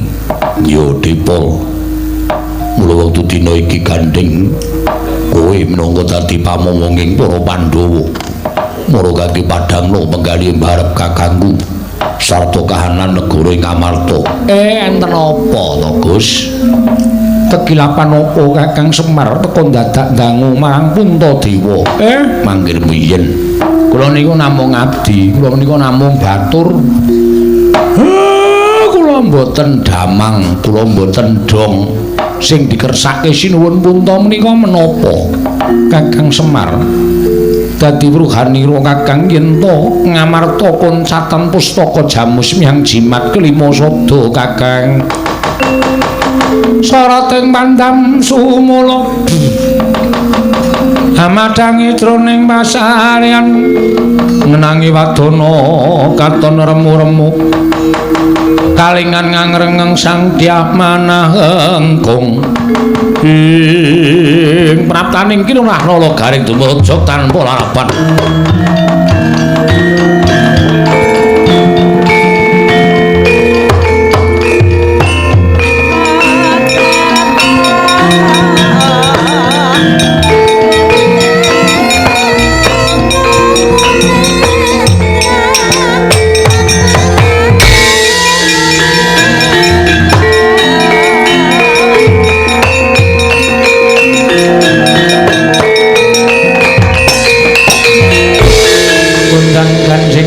Kelap-kelap katon berkin sanging risang mawe gandrung nungo garing melayu-melayu matur Ndara Puntadewa sewu lepat diagung pangaksami nedhengipun kula jejagi wonten alun-alun negari Ngamarta dumadakan tanpa mboten kanyono-nyono wonten Alindra kembar ingkang ngamuk suram tanpa nirbaya nirwikara ngamuk punggung wonten negari Ngamarta. Kakang Semar Ndara Werkudara Ndara Janaka mang pethuke mbok menawa niku dadi jalaran sampeyan pinanggih kan pustaka Jamus kelima sada.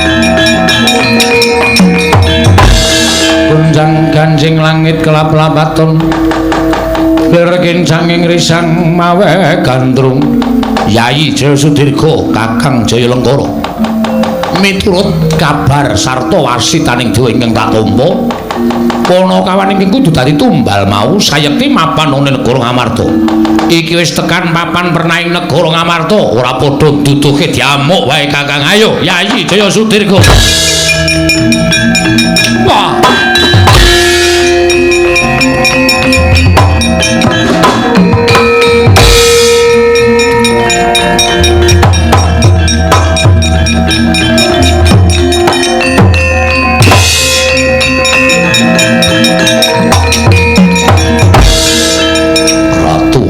sapa Jaya Lengkara nalindring puluh gedha kencana. Ayo Pandhawa duwe abdi ingkang sarwa dawa pawakane tak jaluk tanggo tumbal. Wah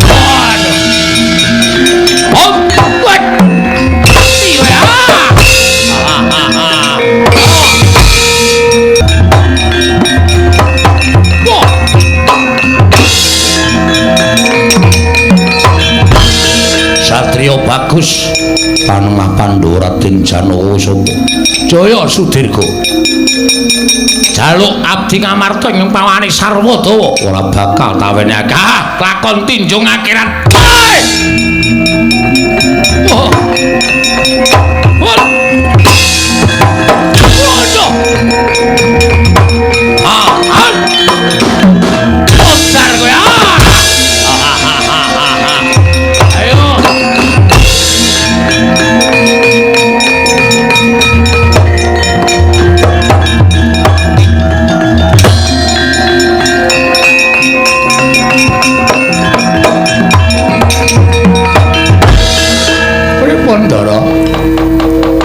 kembar nyata digdaya. Ngisih siung aku dicokot Kakang Semar. Awakku krasa ora duwe kekuatan. Pancen ora sabaene. Awiden golek wong sing iso ngalahke ratu kembar nika. Sapa pun to sampeyan mangetutke laku kula.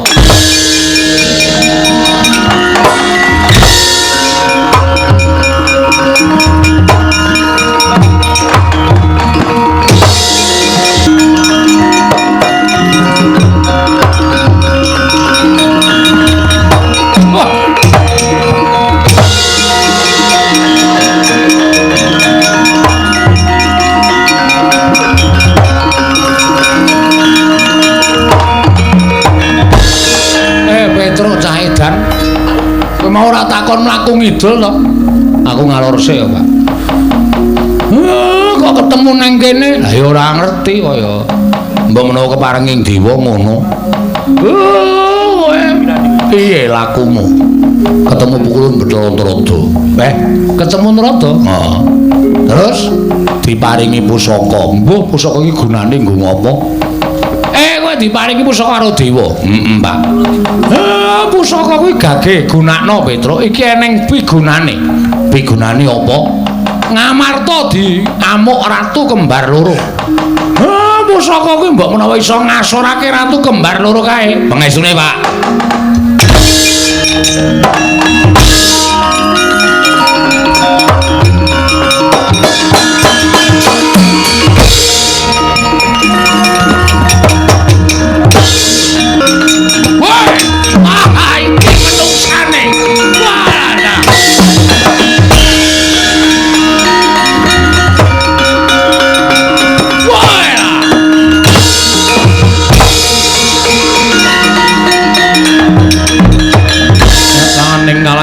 Klarwan dan moncar tinon lir kekonang surem soro tetan padang waladal Yayi Jayastirga Kakang Jayalengkara iki menungsane ana menungsa pawakane sarwadara irunge dawa cangkeme dawa tangane dawa wudele dawa sikile dawa mbok menawa iki ingkang kudu dadi tumbal negara Pulung Kedah Kencana ora sakakan gunung tanpa guna dirangket menungsane dadekke bekakak ning negara Pulung Kedah Kencana.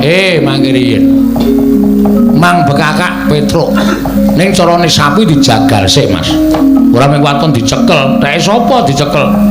Sampeyan iso mateni Petruk sasari Sandara Langit. Wah. Candak dadi tumbal candak go ning negaraku legane atiku.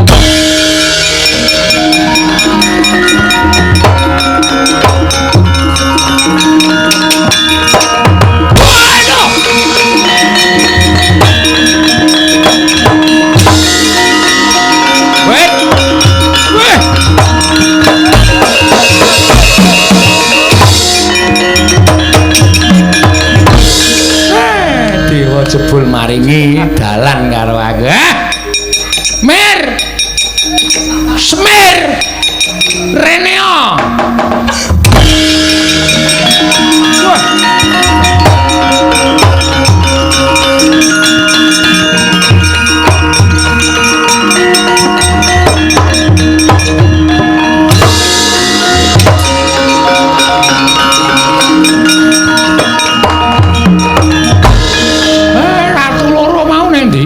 Mati, Pak. Ilang wujuding latu loro. Wujud pusaka iki ora pangling pustaka Jamus Lima Sada. Nah iki senjata cakra. Iki sing tak goleki. Iki aku bakal dadi mantu ratu. Waduh, gleleng Petruk. Saya sombong kowe asli. Kowe iki kerewe sombong kok. Apa meneh sugih. Saya ngewak-ngewakke tenan bejane dhewe-dhewe kok, Gong. Petruk. Pustaka Jamus Lima Sada ndak suwun. Monggo ning senjata cakra kula sing balekke lho. Aku wae sing balekke. Wis. Karo sapa wardi alum sapa wardi alum. Kancane iki dingengei kok. Ora wae dikeki. Anggere ana sing dudi foto. Lho, wis tau aku. Ya. Cilaka acarane. Wah, pahit. Yo wis pustaka Jamus Lima Sada wae. Nek senjata cakra kula sing balekke mawon.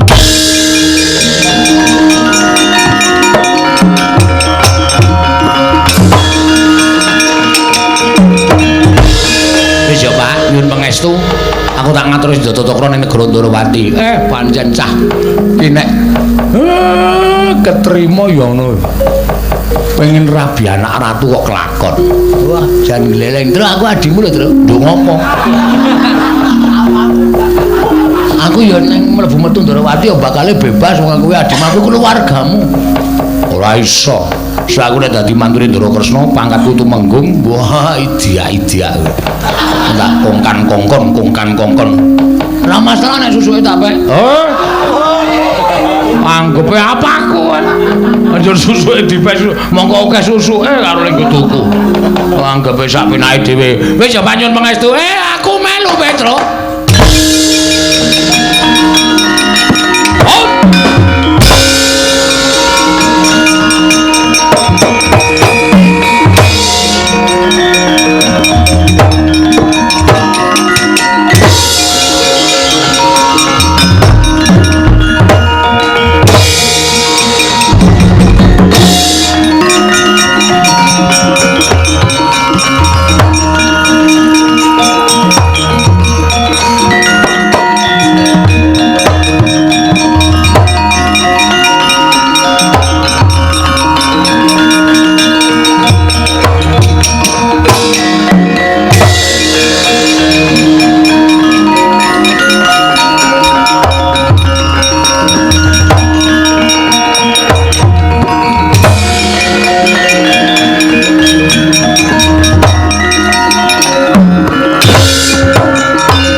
Nggih sinuwun. Ngesta pusaka Ndarawati nggih. Netepi pangendikanipun Sinuwun Kresna, sapa sing iso ngundurke pusaka Senjata Cakra bakal dipek mantu entuk Gusti Ayu Rantawati. Petro dalem pusaka tak suwun. Mangke riyen sampean kudu ngendikake. Petro kowe tetep dadi mantuku wonten pusaka kula kundurke. Petro, pun gawon. Semaku iri, Tru. Iri. Kuwi sing ngarep kuwi Rantawati. Edan. Enom banget lho, Tru. Ya semen. Oh ya tegel. Karo bojone kok ora tegel. Iki calon bojoku kok ora tegel ki piye? Wis marone umurmu ya semen. Ora urusan. Ya ngene iki bejane. Edan enom banget. Wah, edan. Aja ditiritani ya, Tru? Ya. Aku ditiritani, heeh. Di videoke sithik, moh. Videoke sithik. Di videoke ora.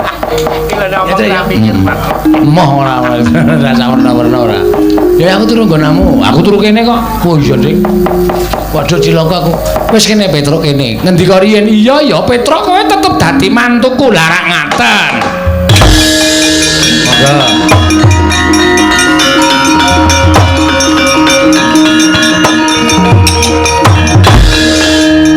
Rantawati wonten dawuh jumbuh kelawan sumpahing wong atuamu kowe kudu nampa ya.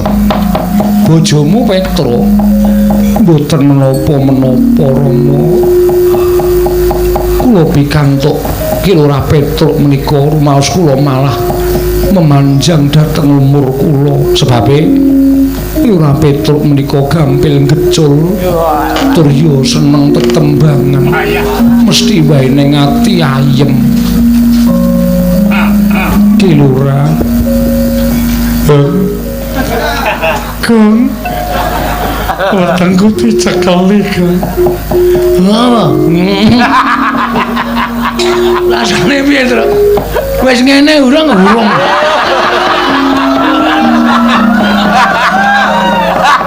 Aku iki biasane cekeli ngono wis ngono lho. Aku iki kelainan kowe. Ora wae ora. Brambang lanang iki ora. Bawang kok brambang. Apa ora? Dan besok keterima tenan. Oh ya Wrontowati iki kok ya ora milih sing bagus apa piye. Hei. Ora ngawur. Konjur apa-apa arep dipek apa arep dipek. Petruk piye? Nggih matur nuwun dipun paringi bebungah kados mekaten. Ya wis, ora nang kene le do gocek-gocekan kono ning mburi kono. Tau ndi? Nang mburi. Lah kowe iki mantuku Ndorowati ki rak ya nggo namu. Alhamdulillah. Sepeda motor Tegal Sino wong kula nggone. Nggonen kabeh. Kula nggone nabrak Bagong. Iya. Tak selenggarake ondasku terus. Ha iya.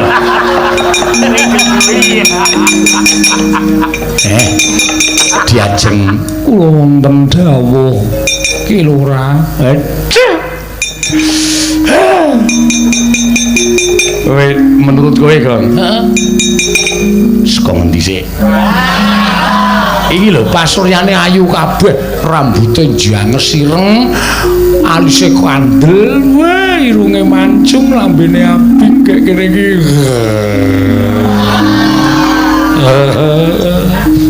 Aku njaluk, wis.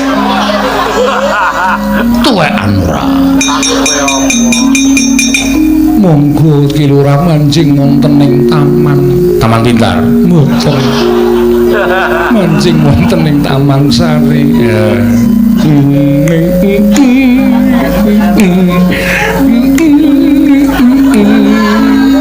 Wis ya, Kang.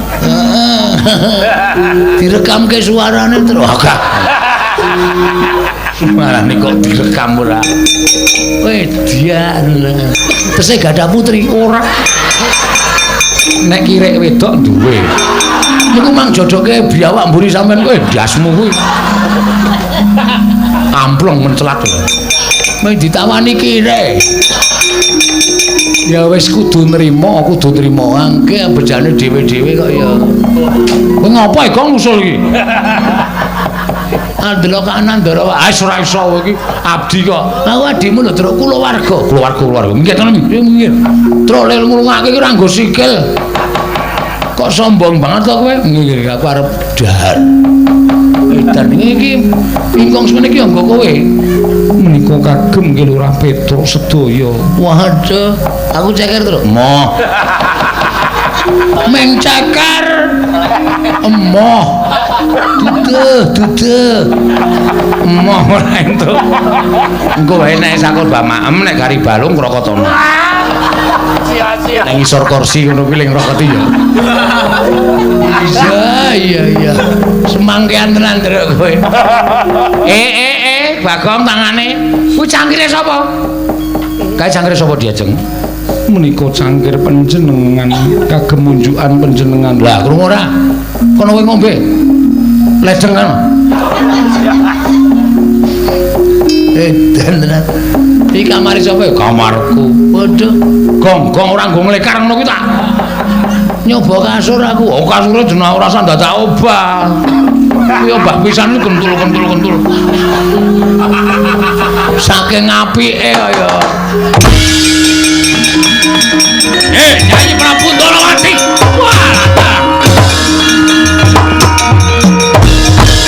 Kabar kawantar sobar ring jagat. Yen to ingkang bisa mbaleke wujuding Tata Cakra Petruk Kanobara. Petruk tok dadekke mantumu. Apa ora isin? Apa ora wirang?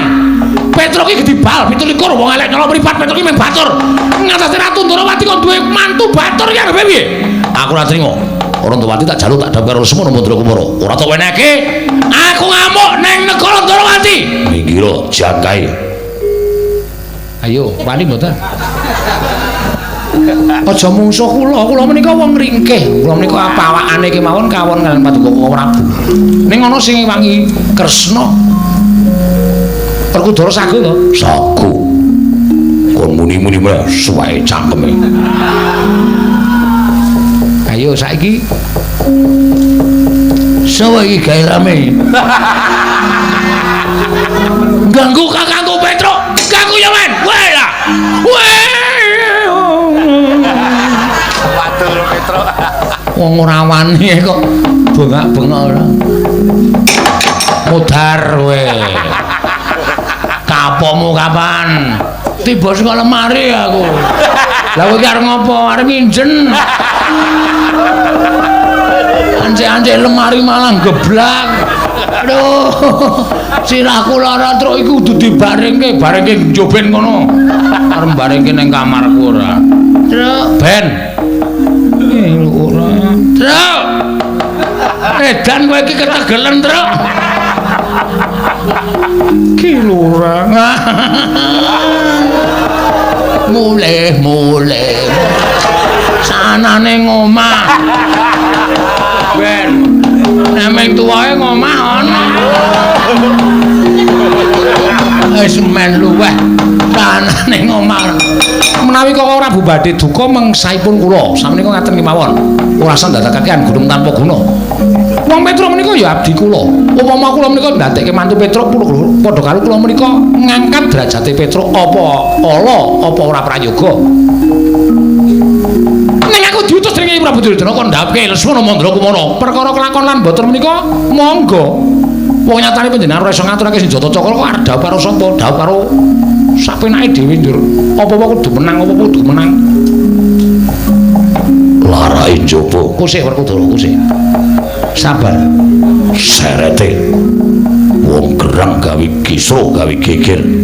Nek ora trima Petruk dadi mantune Ratu Ndrawati, ora trima karo Werkudara. Petruk ya abdine Werkudara. Ngono yo. Mboten namung Kakang Mas Jodipati nek mboten tarimah monggo aben ajeng kalian Janaka. Petruk ki anakku. Nek ora trima Petruk dadi mantune Ratu Ndrawati. Ayo nyoba piye mungsuh Semar? Kapokmu kapan kowe? Krubut wong pirang-pirang wani napa mboten? Nek wani ayo metu jaba dikrubut wong pirang-pirang. Nek ora wani meneng mawon.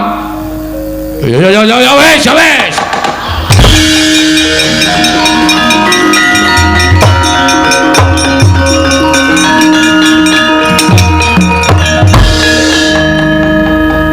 Ning Kurawa dampyak bakal njaluk Wantawati Werkudara. Nggih. Kurawa singkirna. Ya.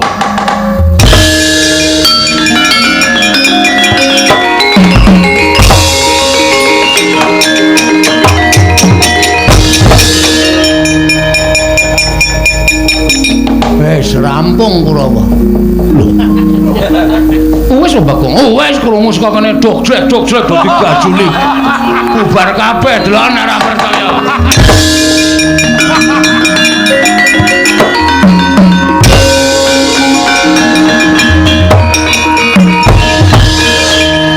Werkudara wis rampung. Wis.